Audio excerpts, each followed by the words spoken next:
美国和西方盟国同时发声谴责中国，又掀起了新的战场，北约开始露獠牙。若何说中国比俄罗斯更难对付？在7月19号，西方同时发声谴责中国在幕后操纵恶意网络攻击，包括美国、欧盟、北约、英国、加拿大、日本、新西兰、澳大利亚等国都发布通告，敦促中国立即制止网络黑客犯罪行动。白宫甚至还表示，美国不打算保持克制，不排除对中国采取额外报复措施的权利。法媒评价，西方毫无余地地指责中国网络攻击行动，这一做法很罕见，而且这也是北约首次正式指责中国幕后操作网络攻击。事实上，最近这段时间，美国就像条疯狗一样，禁止美企进口新疆商品，发布涉港商业警告，推动对华新冠溯源调查独立调查，到现在的所谓的网络攻击，全都是毫无证据的栽赃，欲加之罪，何患无辞。西方人指责中国的事情，一定是他们正在做或者曾经做过的。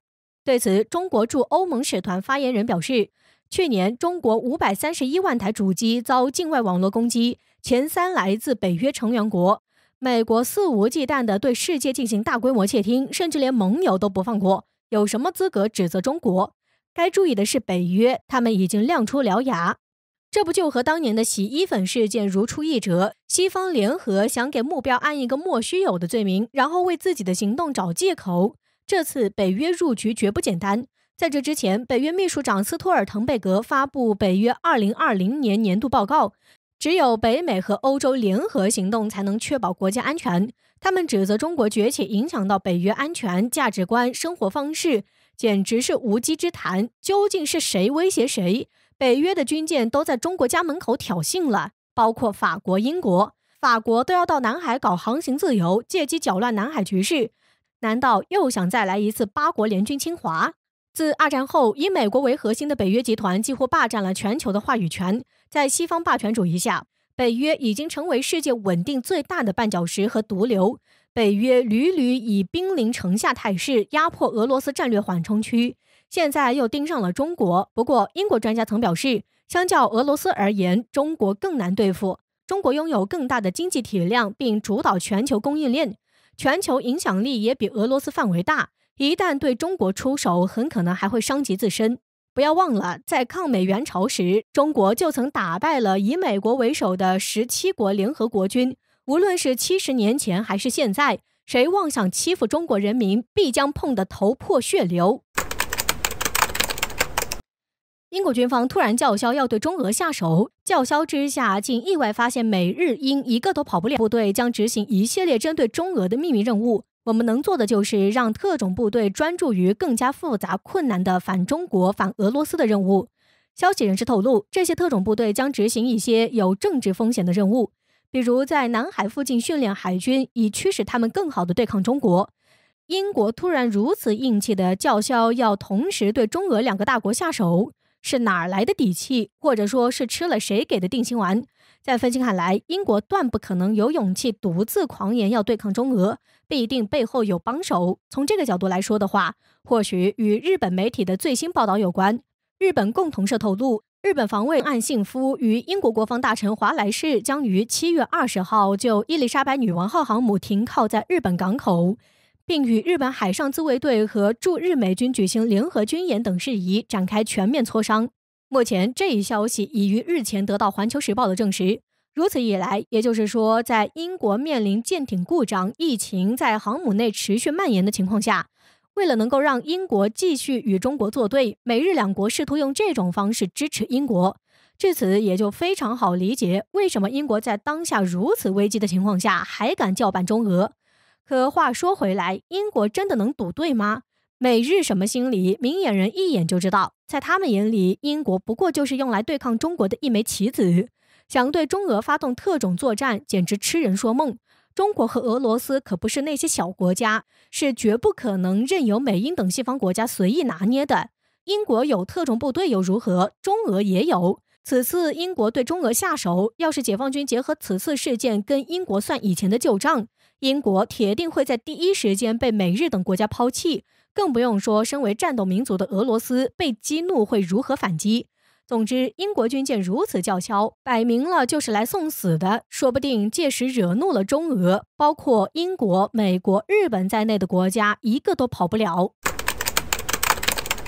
印度刚放完狠话，其在阿富汗修建的大坝就遭到塔利班的轰炸，在被无情的打脸之后，印网友哀呼，真是吃力不讨好。最近一段时间，随着大量美军陆续撤离阿富汗，塔利班就趁机发起猛烈进攻，而阿富汗军队根本就扛不住这迅猛的攻势。在节节败退之后，阿富汗政府无奈地向印度发出了求救信号。我们都知道，印度是一个雄心勃勃的国家，现在有这么一个向国际社会展示实力的机会，他们当然会牢牢抓住。据印度《欧亚时报》报道称，鉴于阿富汗紧张的局势以及印度在阿富汗有着多年的投资，为了不让这些辛苦付出成为打水漂，印度应该出兵阿富汗，而且派出20万大军就足以征服塔利班。不得不说，印度对自己的军事实力总是有着谜一般的自信。美军在阿富汗多年也没有占到什么便宜，印度竟然还敢叫嚣用20万来征服塔利班，可想而知，印度这般操作带来的后果，肯定会让自己在国际上出一个大大的洋相。果然，在印度刚放完狠话之后，塔利班的警告就来了。据外媒报道称，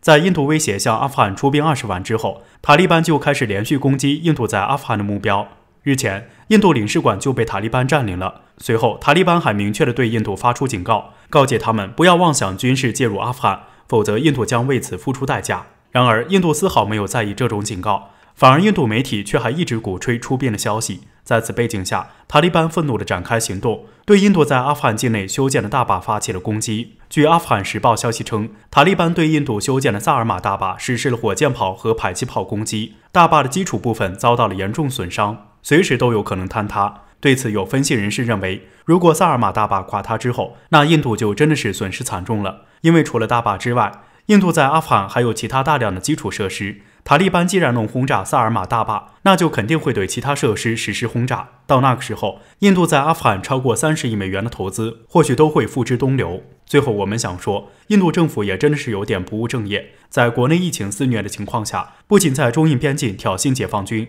现在还想出兵阿富汗来趁乱分一杯羹。如今遭到塔利班无情打脸之后，印度网友也只能哀呼，印度真的是在吃力不讨好。为了重新打开中澳对话的大门，澳贸易部长竟称澳大利亚是中国的脱贫功臣。为何说中方必须要让子弹多飞一会儿？众所周知，中国是澳大利亚最大的贸易伙伴，曾为澳洲的经济发展起到了巨大的推动作用。然而，自从澳政府坚定地跟随美国反华之后，多次以莫须有的罪名向中国泼脏水，做出许多损害中国利益的事情。因此，中方对澳大利亚采取了一系列的制裁措施，两国贸易也受到了严重影响。在此背景下，中澳关系一落千丈。不过，在澳大利亚反华最起劲的时候，不料却遭到美国大哥在背后捅刀子。据相关报道显示，澳大利亚不顾自身利益追随美国反华，遭到中国制裁的时候，美国不仅没有及时伸出援手帮助澳大利亚，反而还趁机抢占了其在中国市场所丢失的份额。据悉，在中国减少对澳洲相关商品的进口之后，美国对华出口的牛肉、棉花、葡萄酒等商品明显增多。对此，有澳媒评论称，美国就像一条吸血虫，在中澳关系紧张的局势下，拼命汲取原本属于澳大利亚的利益。也许是澳大利亚人体会到了被人卖了还帮人数钱的感觉，与中国对话的呼声开始在澳洲蔓延。而新上任的澳洲贸易部长特汉就在上台之后多次请求对华重启对话，但是均未得到中方回应。最近，特汉在接受媒体访问时，又再一次表达与中国对话的请求。不过这一次，他似乎转变了一下思路，以一个非常奇特的角度来迫使中国与澳大利亚展开对话。特汉对媒体表示，维持经济联系对中澳两国都有好处，而且中澳友好的贸易往来也帮助中国数百万人摆脱了贫困，所以澳方希望两国之间能够继续维持稳固的贸易关系。不得不说，这位贸易部长的脑回路非常新奇。大家都知道，中国经济的快速发展是通过所有勤劳智慧的中国人民的双手创造的，而特汉的这番言论显然是把澳大利亚当成了中国脱贫的功臣。或许这也是中国不愿意与其重启对话的原因之一吧。他们真的太虚伪和双标了，